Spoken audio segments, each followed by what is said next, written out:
Good evening and welcome to another Monday Night Live with Simon and I. And if you may have noticed, we've got a rather special guest this evening, Mr. Colin Montgomerie, 8-time Order of Merit winner. And I have to say that we are not going to see an 8-time Order of Merit winner again in our lifetime. So we are extremely lucky to have someone of your stature on. Good evening. Thank you very much. Good evening to you. Delighted to be here. Amazing. So obviously we've got lots of questions that are going to be coming in from you all. This opportunity to ask someone of Colin's stature in the game, the experience and the youthful excitement that he still has about the game. We were just talking off there, which we'll talk about a little bit later on. We've got our iPads standing by for any questions that you might have for Simon or I, but you can speak to us anytime. Get them in for the big man. Yeah, right. And of course, we'll obviously throw them over to Colin. Now, Colin, you've won eight Order of Merits, and I asked you the question at a recent golf day, it wasn't recent actually, it was a couple of years ago, about how you managed to do that. Because as I say, I don't think we're going to do that again. And you had a little formula for your game. And I think for all of the golfers out there, I think it would be mind-blowing to them to make them think how simple you applied yourself with the game. So please, open us up, lean in, guys and girls, get that cup of tea in mouth, because you're going to get about 5 minutes of gold right here.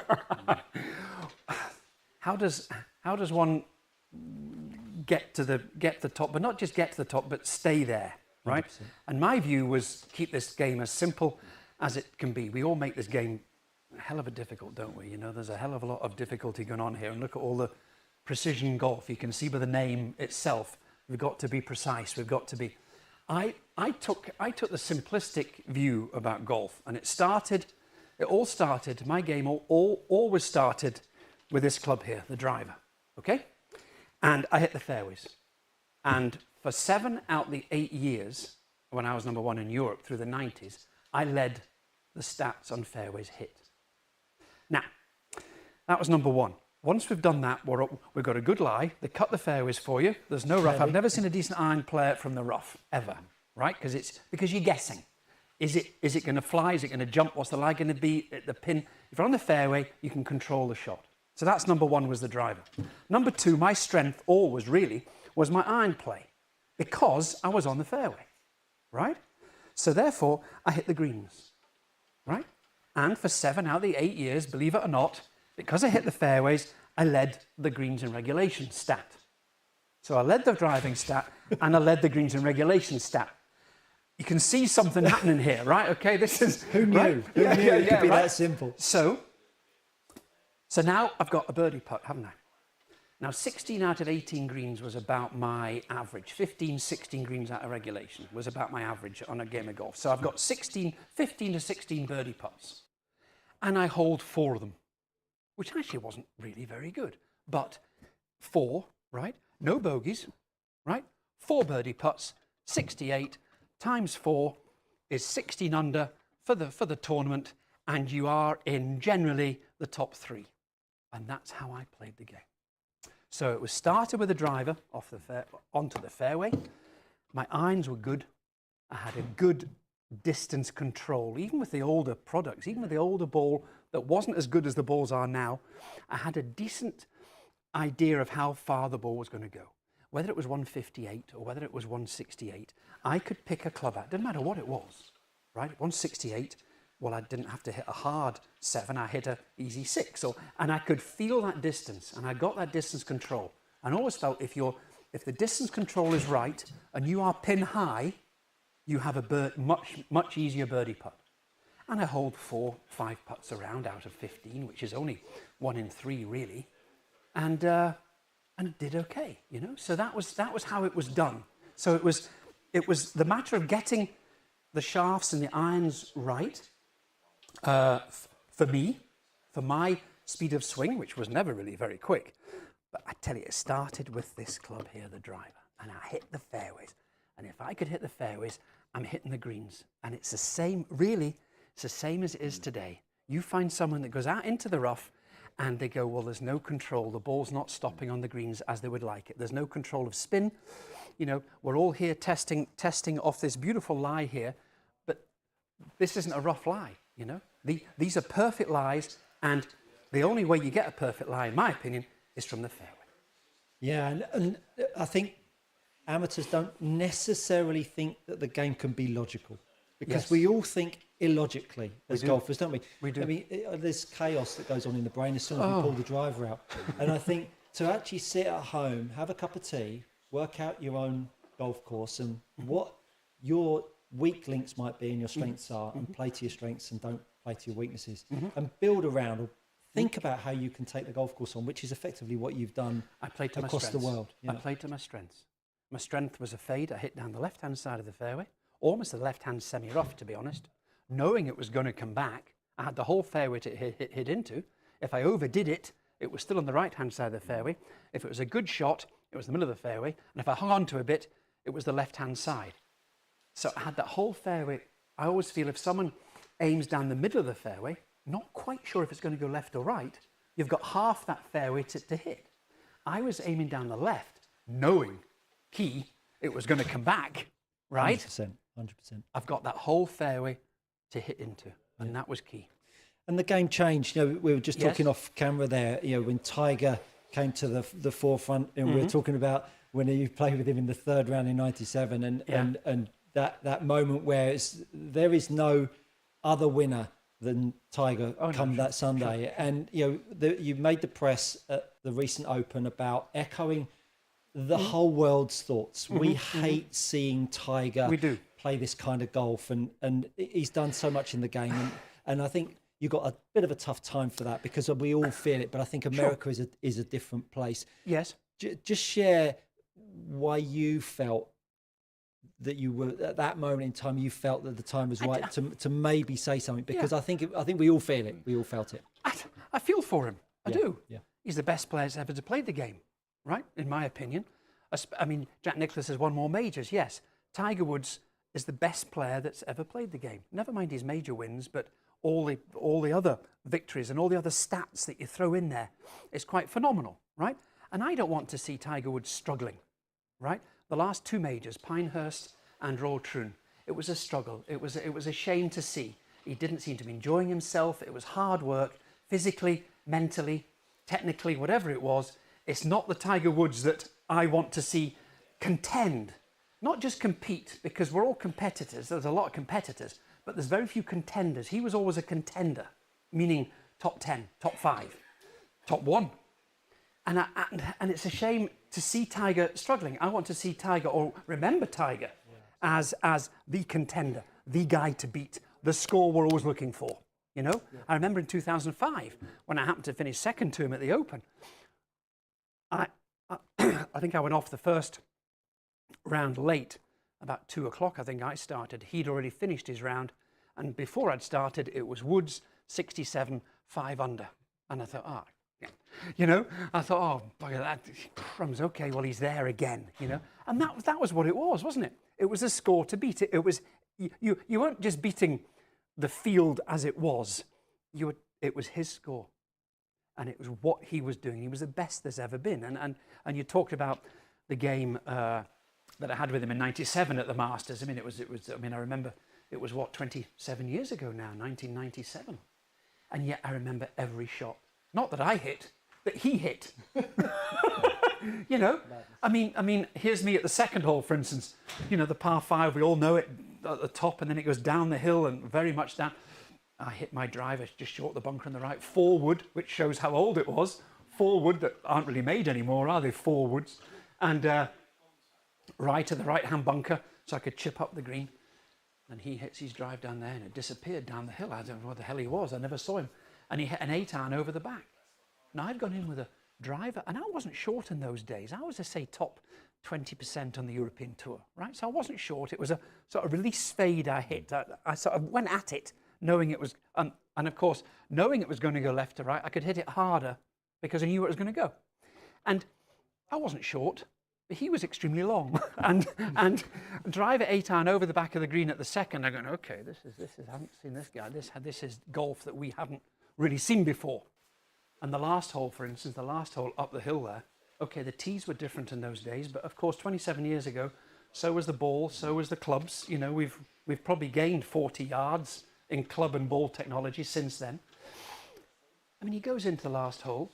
He's got 55 yards to the front edge, plus the 30 on, so he's 85. Sand wedge, stiff. Thank you very much. 65 he shot, and I thought, okay, right, this is something that I haven't seen before, and it continued since '97. And I mean, he's been, as I say, the best. I just want to remember him in that way more than the struggles that we're seeing right now. You mentioned in the past with players who've been particularly good at certain bits of the game, like Norman with his driving, with the Persimmon drivers, obviously Yes. Sevi's short game. Yes. With Tiger's game, what was it? Was there a particular element that stood out? Interesting question. I think it was the will. There was a certain aura about him even then, you know. There was this interesting part, and I don't want to name drop here, but I was talking before he passed, obviously, Sean Connery, right? And he was talking to me as a Scot at one of these dinners, a charity dinner I was at, and he was talking about a meter of sort of diameter around yourself, and that's your space. And very few people come into that space, and he didn't allow anybody to come into that space, right? Unless they were really much invited. I felt that with Tiger, that I was never really invited in. So you stayed your distance from him. There was an aura about him, and there was a certain will. You talk about, so why was he better? There's a certain will, ambition that got that ball in the hole. You could see in the putts, especially on the putting green and the chipping, that there was a will that ball was going to go in. It might not have been the best stroke, but it was a good stroke, obviously. I mean, it was a fantastic putting stroke he had, and still does, obviously, that right hand just releasing. It was a great stroke, but you saw that will of him willing that ball in. You see it, especially when he was with Bob May there in the year 2000, when he had that playoff. Putt at Torrey Pines against Rocco Media to get absolutely. into the playoff. I mean, it was Yeah, you could see it go in. Even to get into the playoff with Bob May in 2000 at Valhalla, a left to right to 7 foot, it wasn't missing. But we knew it wasn't missing. So how did he feel? You know, he must have felt great because he was the best. We knew he was the best, and it was a whole different ball game. And I just wish him well. I hope he gets better and starts contending again, which we all would love to see. Yeah. So we've got some lovely questions coming in. Oh, right. And they're all saying that you look 10 years younger. Well, thank you very much. I love you all. Look at that. Someone Fantastic. asked John Wood, AG actually says, is this live because you look 10 years younger? What a lovely thing to say. Thank you. So one of the questions from Ian Linfoot has come in and said, when you're having a great day, and you did have many on the golf course, swing body mental tips did you use to keep the score going and push even lower? He has the problem that when he gets a good round going, it capitulates and comes home in an ambulance. How often have we heard that happen? How often do amateurs go out, they know they're in a medal, they know the cards in their pocket, and they are 3 under the handicap with 4 holes to go? How often have we seen this? And it means a bunch to them. And everybody comes here to Precision Golf to get better, to learn about the game and to get better.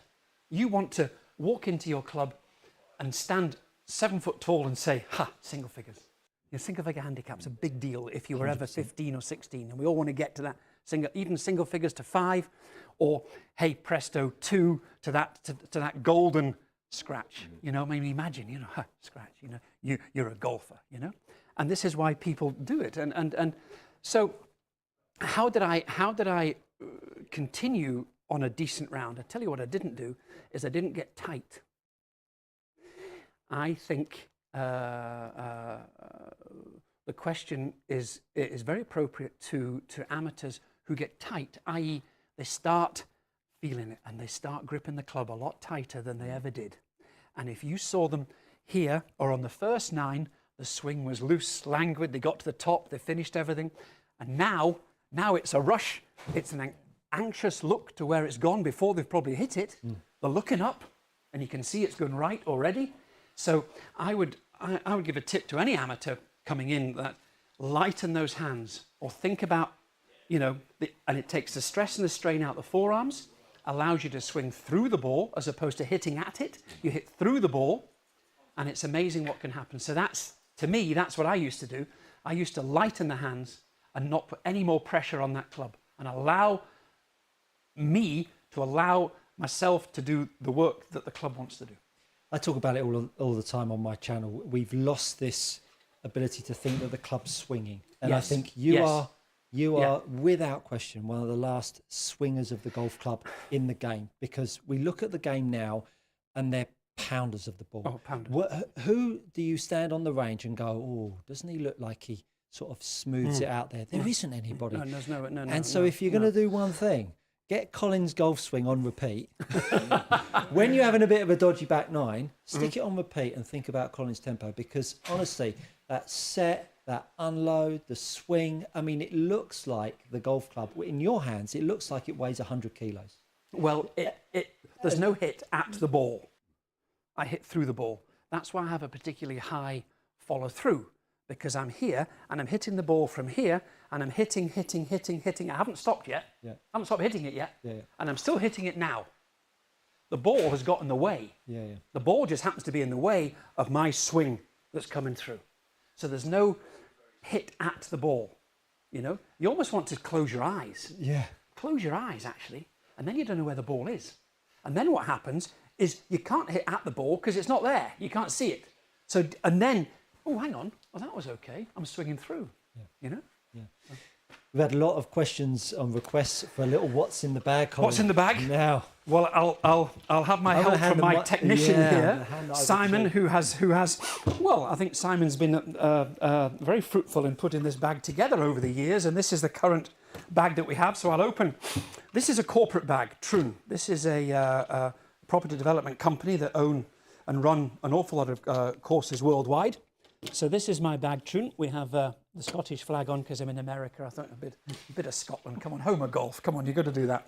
So here we are. So the corporate bag. Get introduced on the tee from England, Colin Montgomerie. No, exactly. Yes, it is Scotland, and I'm proud of that. Oh yes, I'm a proud Brit, but also very proud Scot. And especially when you are travelling as much as I am in America, Scotland, Homer Golf. You know, it means something. They've all been there, or they all want to go there. They're all on a bucket list. So being a corporate bag, what I'm trying to say is being a corporate bag as such, I can choose whatever clubs I want. So this is the clubs that I want to play. I'm not paid to use these clubs, right? So this is what I want to use, right? So here we go. Okay, ping, I'll get rid of that. Ping 430, okay? It's got a little bit of weight at the bottom because it was a little bit light. 10.5 degrees loft, which is a standard setting. It's the G430 Max. And I find this is the best of both worlds, really. It has length and it has forgiveness. Would you agree with that as a fitter still? Yeah, and definitely. I think, and this said for you in particular, one of the reasons we saw the best performance from this is where your strike band's a hair toe side. Yes. It doesn't knuckle the spin off. So where Right. Colin comes through very slightly open face, very slight toe strike, the two actually cancel one another out. But other heads out the toe are going to take spin off more, and then you lose the carry. So that's Yes. why the ping in particular has been Right. a good head for you. Okay. And the shaft, a graphite design, IZ, they call it America, but IZ6 Flex S. So nothing untoward. It's not double X shaft or whatever. I mean, I'm 61 now, so be careful. But at the same time, standard issue, really. Standard issue. I feel it feels the transition that I get from here to there. It doesn't extra kick. It doesn't not kick. It's not boardy. It just feels great. And this is why and it's got the mid-size tour velvet grip. I've got big hands, so one layer and the mid-size velvet grip. So that's What size club are you? XL, sometimes double XL if it's yeah, and the foot Well, joy look double at the XL. size comparison. I've got If you a hold very- your hand up next sorry. to mine, I got a very big, I look like children's hands compared to Colin. a very big, especially my left hand. I don't know what happened. Must have happened about Blood 61 flow years from ago, the- but my left foot's a size bigger than my right one. Is it? And my left hand is a full size bigger than my right one. Why? There you go. My left Pub side. quiz. My left side is therefore, and it's a left-sided game, isn't it? As a right-hander, my left side's stronger.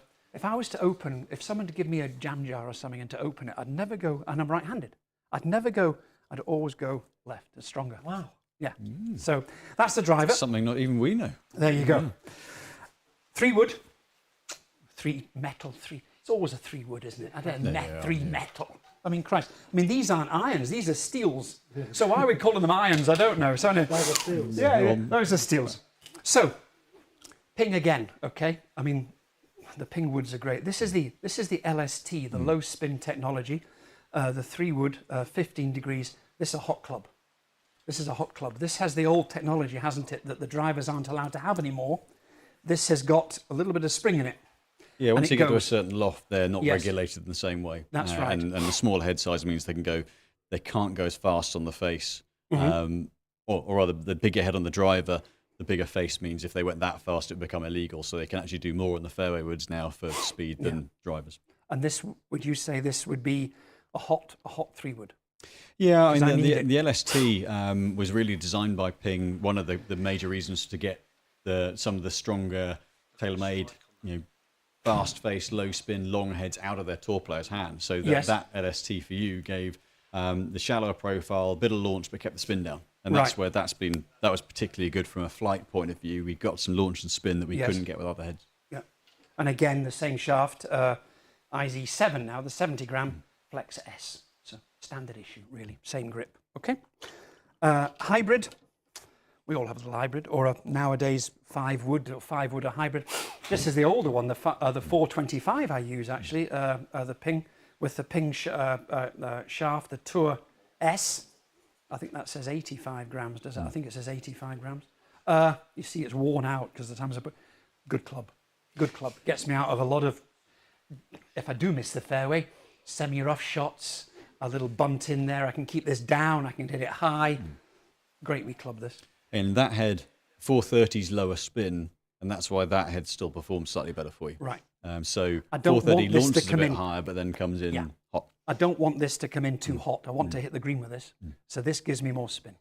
And all 3 shafts fairly stable in the upper mid section, but responsive tip. And the responsive tip's something over the years. I mean, we've worked 17 years together on your clubs. Well, there you go. And that feeling of a bit of kick through the club, that sensation of release out of the club, but stability, rotational stability, but kick out the tip's always been something you've liked. Absolutely. I don't mind a bit of torque. I can cope with that because I don't have that hit at the ball. So I need a bit of kick at the bottom, which is what these are.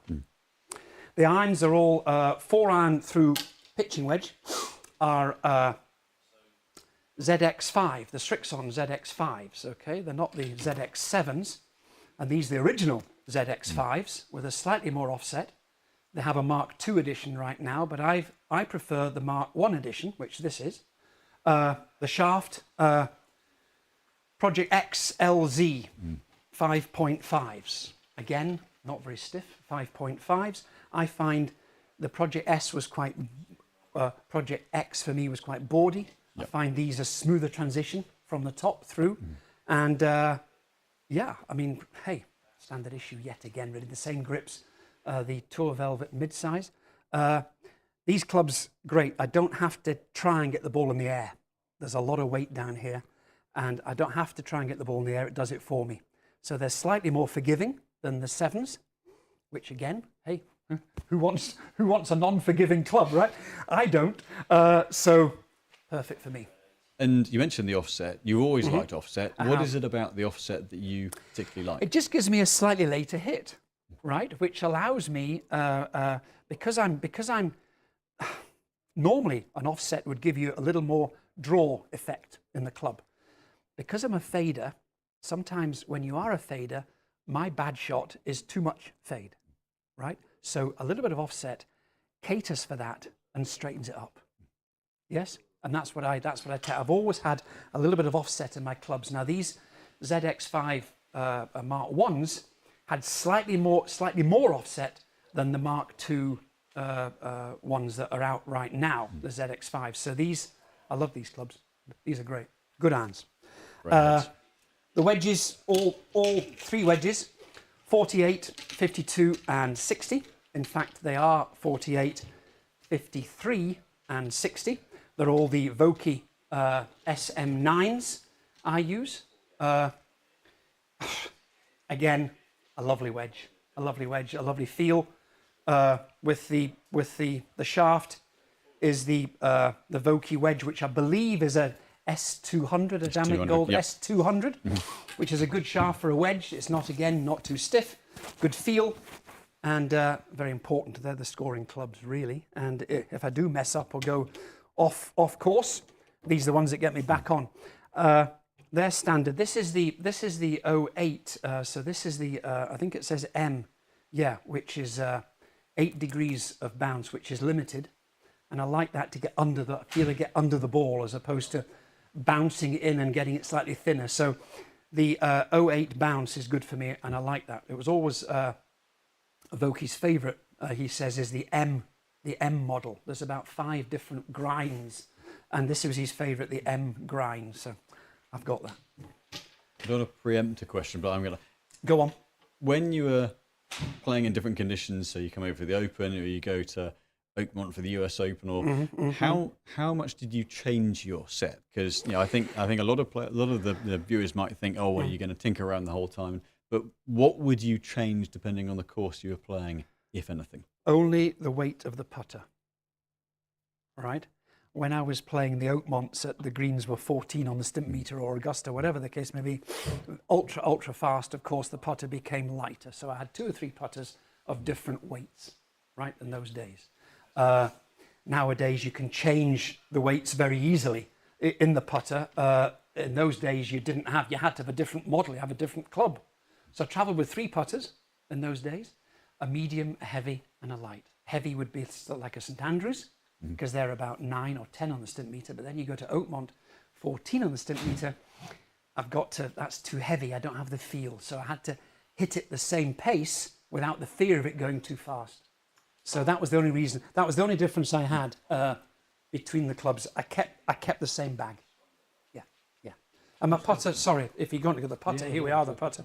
This is my putter Odyssey. This is the 5K Tri Hot, the sort of Rossi they call it. Hey, it's a mallet putter. A bit, like the tailor-made putters that Scotty Scheffler's using now. Very similar balance.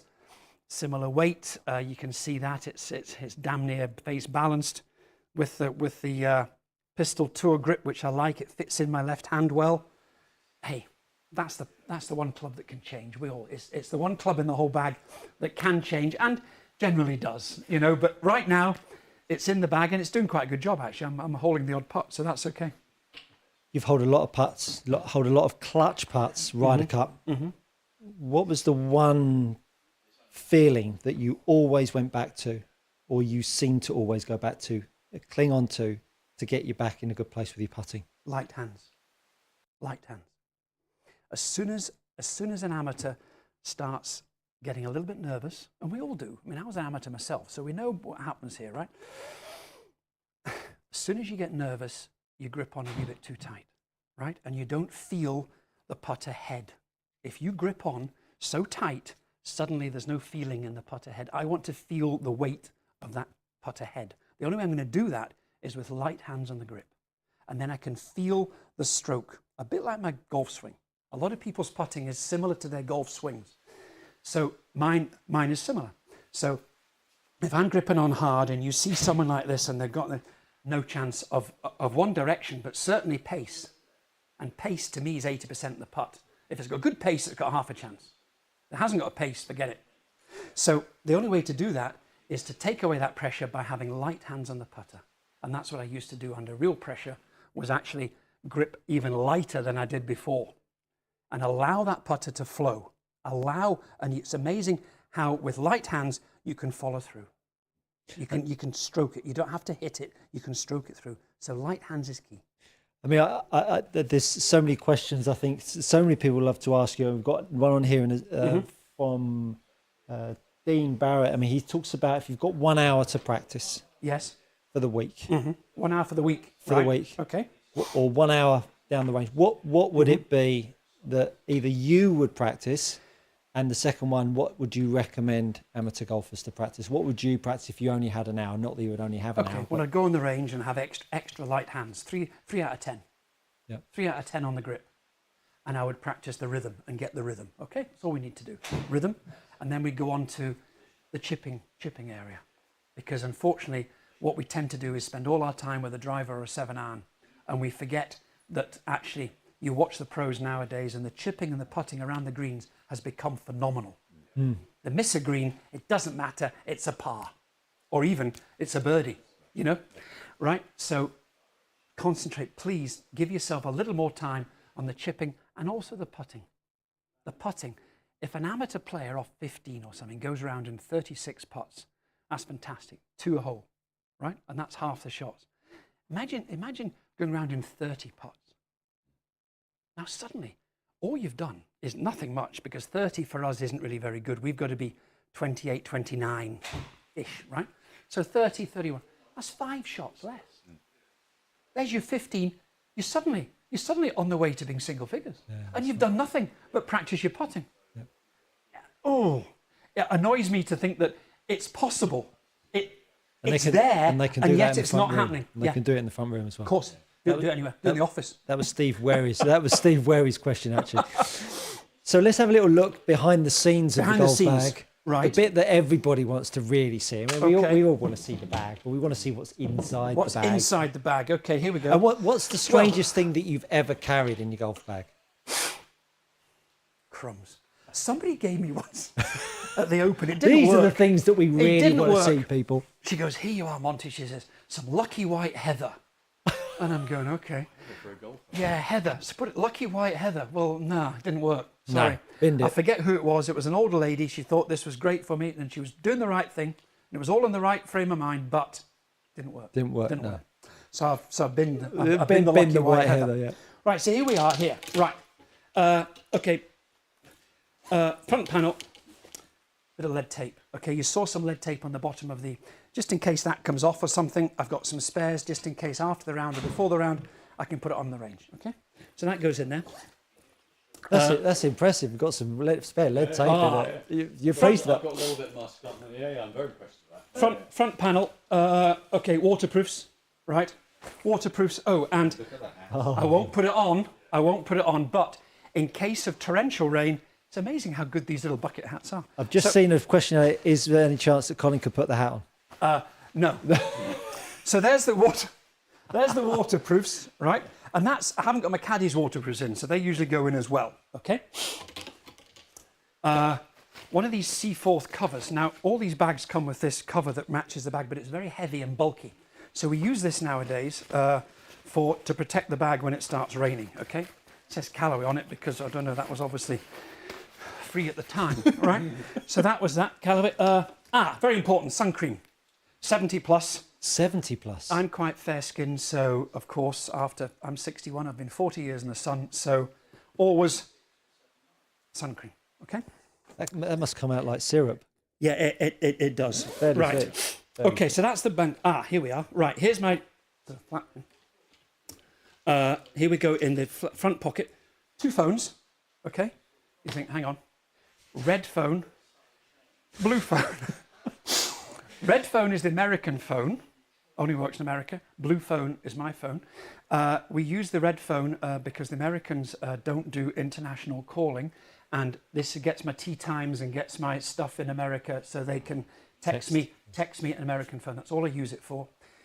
British phone. So there's 2 phones. Okay. For those of you out there, tour players get text messages and interaction with the tour via their phone. Yes. No longer is it No, I mean, we used to phone a number to get the tee times, an office number before the internet. Now it's on the internet, but also you get your tee times on the phone. So that's the 2 phones. Nurofen Plus in case of double bogeys and headaches on the course. If it's hot, I get headaches, so Nurofen Plus. Glasses. Well, I'm 60. Come on. Right. Okay. So glasses. Scorecard helps. Right. Yeah. Glove. XL glove. I can't believe the size of your glove. The size of your hands. XL glove. Sometimes double XL. What else have we got in here? Oh, this is fantastic. Look, here we are. I've got. This is my tour badge that I keep in the bag. My PGA Tour badge, the Champions Tour. Inside the ropes. Look, I'm allowed inside the ropes. This is I'm very look at that. Member. So that's my PGA Tour badge, right? That gets me into all sorts of clubhouses and when I'm checking in that the security guard doesn't know who I am, I have this around my neck and you can get into the car parks, right? Okay. Oh, very good. Apple AirTag. Winner. Everybody that travels have one of these. Only it takes away the suspense of whether it's turning up or not. Yes, Now you know it's not turning up. now you know it's in Timbuktu, Colorado. Yeah. But if we do travel, very, very important. The Apple AirTag, great. Sign to your phone. 2 Sharpies, just in case someone might ask me for an autograph, or I mark my balls with Double colours. Double colours, right? Boom, right.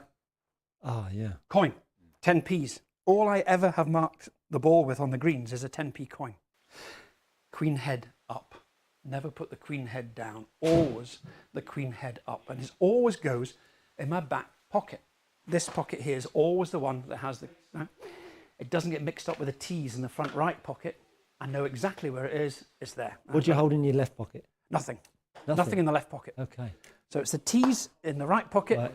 And So the market always in the the right hand, of course, no glove on that hand. No glove, you see, so I can do it. Are you going to switch to a coin with the king? Well, I'll have to, won't I? I'll have to, because these will go out of mint. So I'll have to go King Charles eventually. But yes, king head up, and a very important tool, the Swiss Army knife. Don't mess with Monty. The round gets really bad. This it gets really bad. I mean, what a brilliant invention, the Swiss Army knife. Everyone has a Swiss Army knife in your car, or I keep it in here. I recently found out my wife carries one. I think this is a brilliant invention, the Swiss Army knife, right? Absolutely brilliant. It's got all sorts of things in case, I don't know, the caddy bib might be a bit tight and we cut it, or we do something, or anything happens, or whatever the case may be, we've got it all in the Swiss Army Love knife. it. Okay. Love it. So that's the front of the bag. We can turn it half round in the side pocket here. Spare gloves, okay? Always in a plastic bag, because of course we want them dry. Okay. Oh no! Oh no! Right. Here we go. Right. Yeah. Business end. Right. Business end. T's. This is the T pocket. This is where superstition starts coming in. Okay. You see this here? Look. Now there's a reason. Look. You see there's a prop. Only white. Okay. This is only white T's. And what's your rule on broken tees? Well, broken tees. Never use a broken tee. Never use a broken tee. No. You know, sometimes on par threes, you see them neatly stacked up, and the marshal goes off and puts them all down the side. No, never use someone else's tee. My tee. Got it. Okay. And only white. Right. Yeah. Red and yellow signify a water hazard. So I don't want to ever use a red or yellow tee. Okay, you're now thinking white is out of bounds, but I'm going to have to keep the ball within the vicinity of the course. 8 Order of Merit titles, So not out of bounds tees. So that's that pocket. Now we go this pocket. Oh, this is a good pocket. Okay, here we go. Aha. Oh. Jelly babies. You didn't let us know about that. Now the trouble with that Jelly is, babies. don't you know, bag isn't in your hotel room. Do you not like want to tuck into those sometimes? You know, in your hotel room, you're feeling a bit peckish. No. This is just the red ones, because the red is a birdie. Yes. Okay. Red's a birdie. Yes. I like the red ones. A bit of a sugar high keeps me going after 5 hours on the course. Oh, don't worry. There's a supply in the room as well. Don't worry. That's just the bag. Just the bag. Got it. Brilliant. Always hand warmers, pocket hand warmers. Now these are good because, you know, hand warmers, they just discard them, but I can charge these up. These are good. These ones. 2 hand warmers in the pocket. Okay. Bloody good. I've not seen just those. in case. I mean, we play in Canada sometimes, or we play in Aberdeen. We were up at Trump Aberdeen last week in the Legends Tour. You know, sometimes in the mornings, even in the summer. So bloody good. Hand warmers. Only thing that goes in the left pocket. Yeah. Yes, only thing that ever goes in my left pocket. Got it. Right. Got it. What we got now? Here we are. Spare shoelaces, just in case. I mean, on the range, hey, you never know. Easily done. So Easily done. Easily done. Aggressive shoe tying. Aggressive shoelace. Oh, damn it! I've no shoe. Yeah. What do I do now? Yeah. Spare. Right. Cleaning ball. Yeah, What do you club call cleaner, it? Club cleaner. Yeah. Quite good. Yeah. Quite good. Rubber grip in case it's raining. There's a lot of doesn't people. slip. A lot of people have those on a piece of string Yes, tied they to do. the. Tied to the. Yes. Yes, I haven't got to that stage yet. No, please. If I ever get to that stage, Shot. Shoot. Shot at forehead. Yeah, shot. Other pair of glasses. Obviously, just in case. 60 other years ones, old. 60 years old. The other ones wear out. Glove. Wet weather glove, just in case. Quite good. Must And have. how do you feel about a glove on the right hand swinging and hitting? On the right hand. Oh no, that's my left one. That's the left hand. That's the left. No, I'd never do an Aaron Rye. I couldn't do that. No. I've no feel. No feel. What about you, Simon? No. If the weather was that bad, I'm not out there. Yeah, exactly. I don't have to go out there. No, exactly. Sure. Exactly. You know these, what do you call it? Wrench. Thingy. We call it the thingy. Got it. The spanner. We all know what that is. If I'm going to change, or it comes unloose or whatever, I've got one of those. Lens cleaner. Glasses lens cleaner, because course. you want to see. Okay. Look, you asked. I'm here, scout. You asked for this. You asked for this. And this pocket is the ball pocket, and I've always have a minimum, as you see here, nine balls in there, minimum 9, just in case of disasters. Pro V1, 2023 edition, Pro V1, standard issue. I mean, you can't knock it. So that's the ball I use, Pro V1, not the X. The X I find just almost too much spin. I don't have that generation of power or the speed through the ball now. I used to use a firmer ball, the Callaway Chrome Stuff X or possibly, or the Titleist X. But now I've gone to these, and I find this a very good, stable, long enough ball, standard issue. Still get 3 does a week on the Champions Tour? I get 3 dozen a week, a dozen around. Generally, I don't use that amount, I hope. You got a second property for all the extra golf. I know. Eventually, Lost after over the years. after 30 tournaments, you tend to collect quite a few, you know. And yes, so the house has got a few golf balls in it. So that's it, really. Heck of a bag, Colin. Heck of a bag. I don't like double straps. I hate double straps. I hate that. I don't know why. I've always had one strap, Right. and I wish they made more carry bags with a single strap, as opposed to trying to. I get all sort of confused. Don't matter when you're not carrying it, is it? So when was the last time you carried that? Well, I carried it in here. And I carried it from over there to here. I only got it through the front So there door. you go. So that's the bag, and that's all the goodies in it. Then I add, of course, I haven't mentioned the caddy. So the scorecard goes in there, right? I've got the caddy's waterproofs. I've got the caddy's other stuff that he puts in here. Jeff's stuff goes in there beside my gloves. All his stuff. Towels, of course, go in there as well. So by the time you're finished, it's about £45 worth. Umbrella, of course. So it's about £45 worth, and but you see, I've covered most of the bases. You have? I've covered most of the bases. No spare socks, though. No spare socks. No, I'm okay. Spare laces. I thought that was quite good. That's good. Socks. Why? Sorry, just in case. Or no. I've gone past the days of going into a water hazard and playing a shot. I see these people go in there, and generally 9 out of 10 completely mess up, doesn't it? I mean, it's just a complete mess. So if it's in a water hazard, okay, I'll take my punishment and drop it. Yeah. Good thinking. Gary Satterfield, who always is on the show, he's a great friend of the shows, and he always makes me nervous when he comes on. My sister's normally watching, and they start to gang up on Simon and I. But he's got a very nice question. What's a top tip for good driving? A top tip for good driving. It's just that first 2 feet off the ball. I think that first 2 foot off the ball. If that's ever too fast, right? If I just move this out the way a minute here, if that first, I can get my driver. Where is it? Here we are. Right. Yeah. If that first 2 feet there is ever too quick, you've lost the whole momentum. You're not going to finish the backswing. So to me, the slower one can go. We can't really take it back slow enough for that first 2 foot. That first 2 foot of that swing, to me, is vital. Right? Keeping it low and slow. That's all it is. Low and slow to the ground. If that's now we're generating a backswing. Now we're generating a follow through. And you were always a drag with the handle away from the golf, weren't you? Which was very distinct. I dragged it away. You Where know, did that come? Did that come from anywhere? There's Or? people that sort of hover the club a wee bit above the ball and do that. I can't do that. I just can't do that. I mean, Greg Norman was fantastic at it, and a few others are super. Faldo was a hoverer, was yeah. he? Yeah, Nicholas. Yeah. I couldn't do it. I generate this low and slow by actually going along the turf. Right. Now the tees are generally cut quite nicely, so it's okay. You're not going to bounce Not around. playing any municipals recently, have you? Not recently, On but tour? there's some good courses. Yeah, yeah. Bethpage Black's a municipal course Exactly, where they're playing the yeah, Ryder Cup, for 100%, goodness sake. 100%. So, I have played somewhere fantastic recently, Carnoustie, municipal course. Isn't that just unbelievable? We played the Senior Open there, and it was a delight. The conditioning, the way that it was presented, the manicure of the course, it was, and the quality of the golf course itself, superb. But yes, so I just dragged the club back over that turf, and if you can do that, then you've got that start of rhythm and tempo, which is key to good driving. Sure is. Any questions for Colin from you? While I have a little look through our...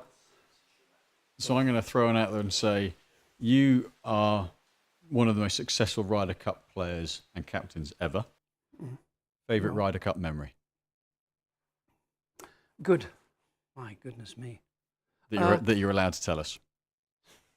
Yeah, allowed to tell you.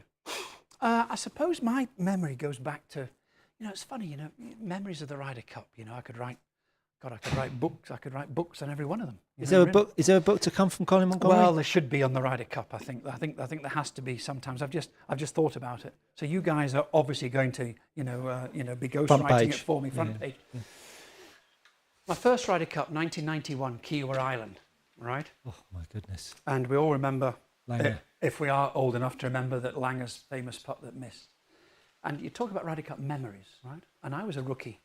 I'd played third match against Calcavecchia. I'd managed to come back, but it wasn't me coming back. It was unfortunate for him that, it was 4 down, 4 to go.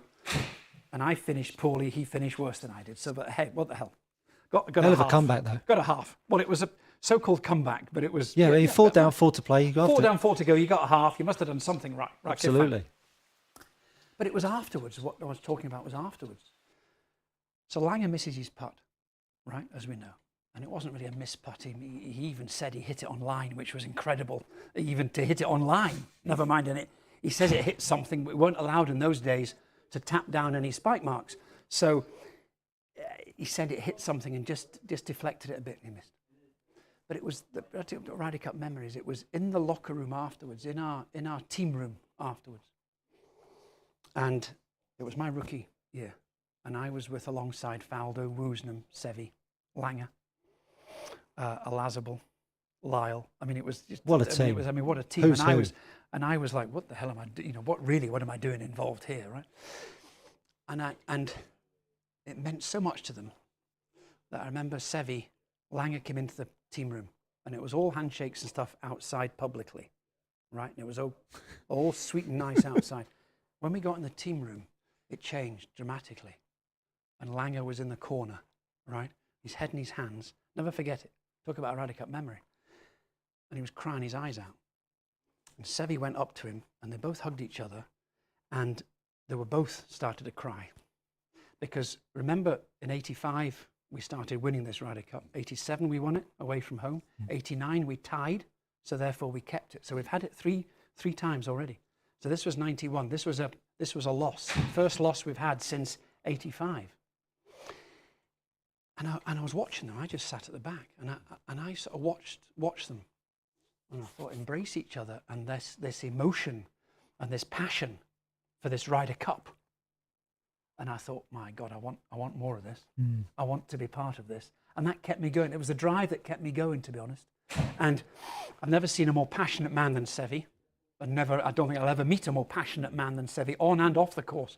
And Langer, what it meant to him. And I thought, okay, I want a bit, you talk about Ryder Cup memories, and yes, winning and all the sort of holding putts, but that was my memory. That's my memory of the Ryder Cup was that embrace of two legends, really, two icons, of the game, and someone that I looked up to as a rookie, although they're only, 6 years older than I am, and yet I looked up to them as father figures almost. And that was my memory of the Ryder Cup, and it's remained to this day. And that was what, 91. So you're talking 33 years ago, and I remember it as yesterday. Amazing. And I think going back to the changing of the game when Tiger turned up, social media now, the game is in a different place. The Ryder Cup has been forgotten. I think for the new generation golfer, they forget those moments. Those moments where they're not playing week in, week out for millions and millions and millions of dollars. No. This Ryder Cup was back to almost amateur golf. The guys weren't paying for oodles of cash. No. They wanted to beat the Americans. And I'm not saying that the European team doesn't want that now, but it's steeped in the history of that era and before, rather than now. Our expenses were paid. It was my first time in Concord. It was all the lavish stuff. Which was Jacqueline's doing, really. Which was Jacqueline's doing before Bernard Gallagher took over in 91. It suddenly became from a 3-star event to a 5-star event in Europe's eyes. But at the same time, it was that passion because there was no money, and there's no money now still for the European players, and yet it means so much, doesn't it? You can see even in Rome the last time we played, that passion with Rahm and McIlroy and Hovland, everybody working for each other. It was a super place to be in. It was a memory that you don't realize it at the time, but looking back on it now, as you've just said, being part of history, being part of that team environment, I always preferred that team environment than I did winning individually. I won individually and fine. But winning as a team meant so much because I felt I'd help them and they'd help me and we worked together and it was fantastic. Yeah, it was great. And I think that when you play team sports, that camaraderie and that affinity with other people is what you've shared that experience, that enjoyment. Got a cracking question coming from Todd Adcock, another pro actually that comes down here. Yes. And he asks, what's a shot that you've witnessed that stands out on your career and a shot that you've played that stands out in your career? Two cracking crumbs. two Well, cracking the shot that stands out. Good question. There's a few that I've witnessed that have been, my God, what? I mean, some bad, some good. Don't get me wrong. I mean, some remarkable shots and some not so.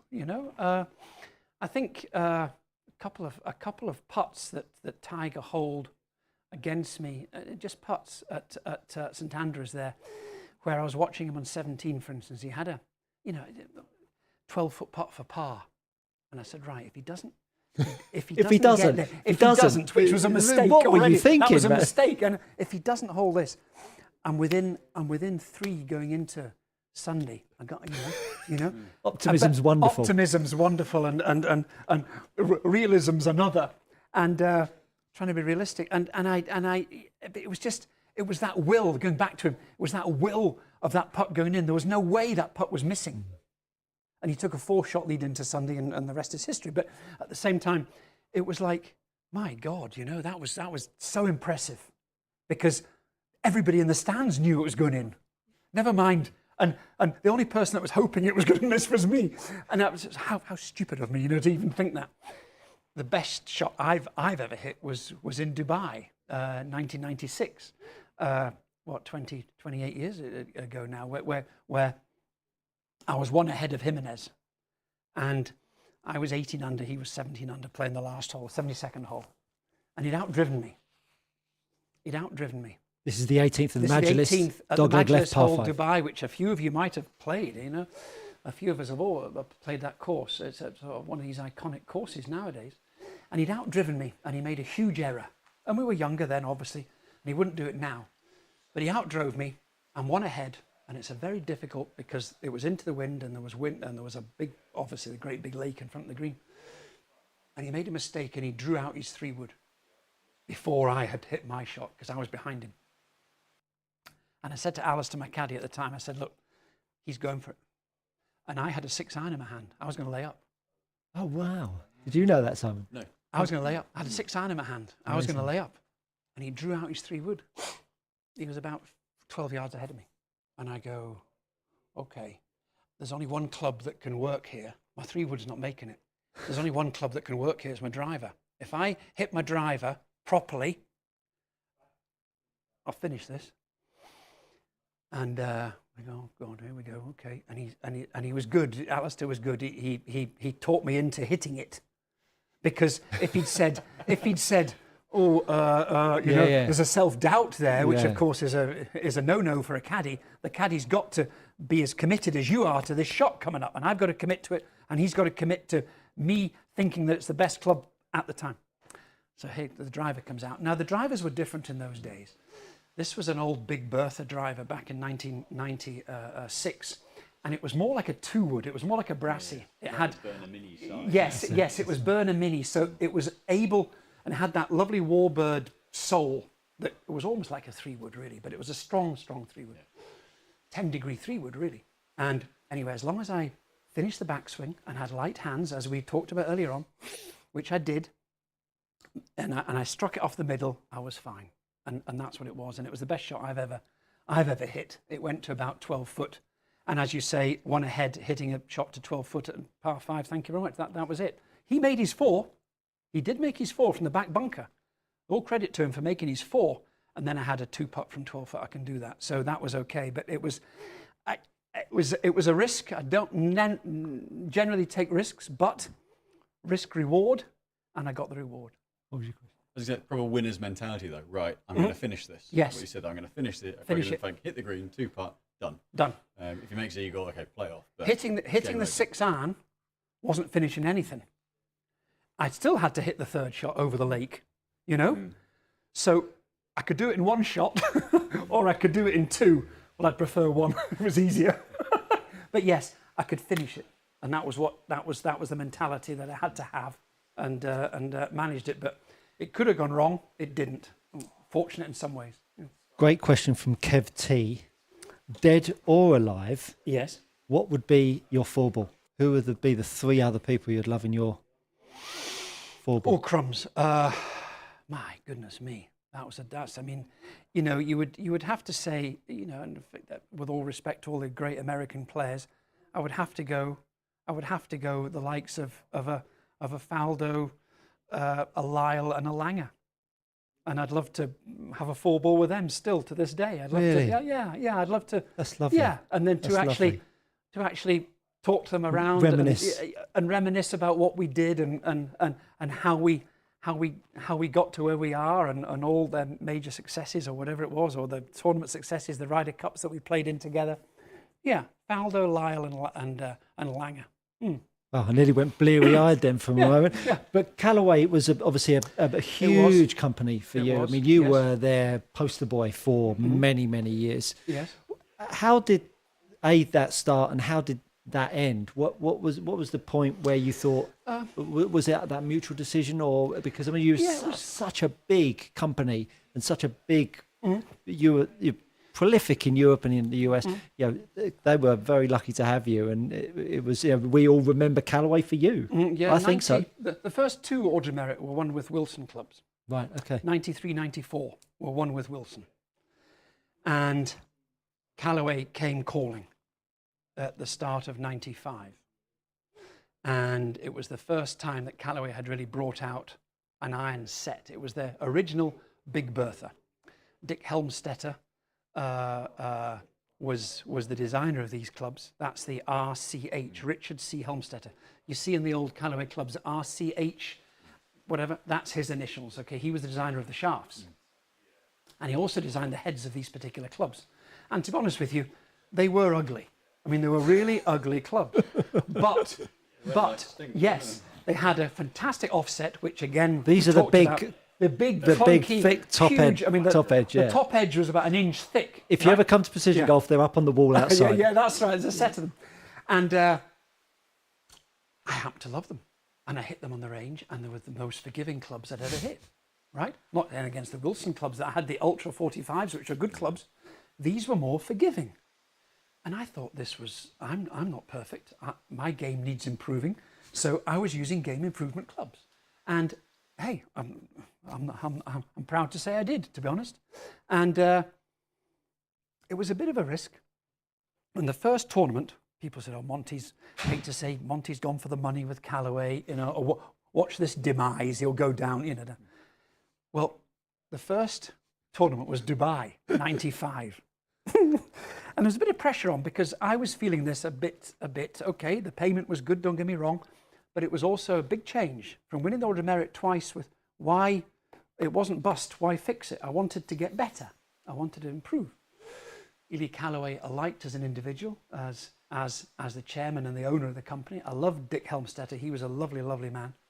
And I liked the company. So we went with this. First round was 68 at Dubai. The second round was 63. Oof. And the doubters stopped doubting from then on. I was 68, 60. I finished second to Freddie Couples that year in 95 and came back the next year and won it in 96. So that was it. It was away then. And I stayed with Callaway, my God, most of my career, 20 years. They started with the ball as well. Remember the Callaway ball, the Rule 35. There was 34 rules of golf. Right, 34 rules of golf in the rule book, 34 dash whatever it was, but there's 34 rule. But Callaway came out with a ball called Rule 35, which was the 35th rule, and this was the new ball. And if you remember, I don't know how many remembers, but they came in a pack of 10. They came in a pack. There was 5 and 5. They came in a pack of 10. They worked it out that the average golfer loses 4.4 balls around. Right?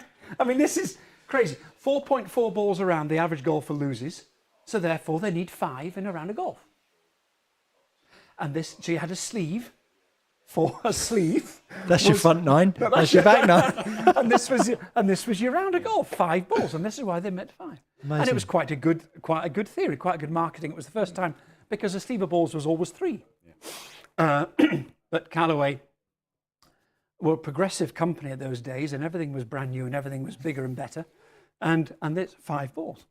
And then I went on to the Big Bertha clubs, the Great Big Bertha, remember that? And then they had the biggest Big Bertha, which is still tiny, tiny nowadays, biggest Big Bertha.